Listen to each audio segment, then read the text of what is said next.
So Lisa, let's talk about Mimecast specifically. How are you guys utilizing it? Where do you guys see the fit and opportunity? What problems are they solving for SynerComm? Absolutely. Well, yes, we do use it internally as well. That's probably one of the things we do here is we kind of sip our own Kool-Aid and wanted to make sure that it worked as advertised. And we survived a couple recent outages that customers hadn't. Not only is there the continuity piece, but it also improved greatly on our spam and phishing and all the other things, as well as added some training, which was great for the users to internally to be questioned periodically. Do you think that's a valid email? So it helps us with our training and security awareness. But as far as our reliability and our uptime, hands down, was straightforward. Email is one of the easiest things to actually migrate or add or bolt on something to. And so the installation was seamless and we've been very happy with it. From an alternative standpoint, what do you see on the market as an alternative? And I guess what makes Mimecast stand out above the rest?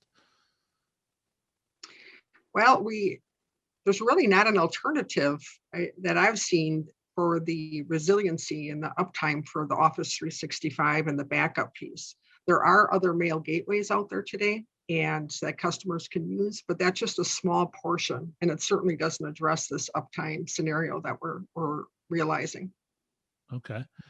And Peter, just for your perspective, obviously being a technology consultant to Mimecast, what are the areas where you see that from the end user standpoint where you see there's a huge advantage?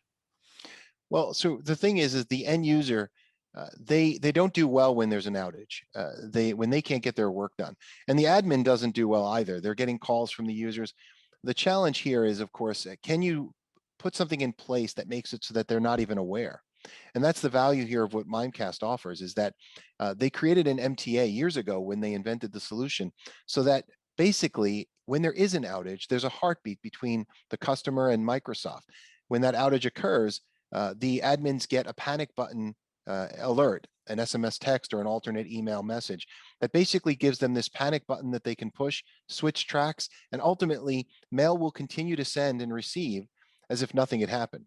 So for the end user never sees, hopefully, that there was an outage. If they're working in Outlook with the Mimecast plugin, if they're using the Mimecast mobile app or web portal, ultimately they never see that there was an outage. So I think that's key to make it so that the end user never feels like they have to switch to another solution.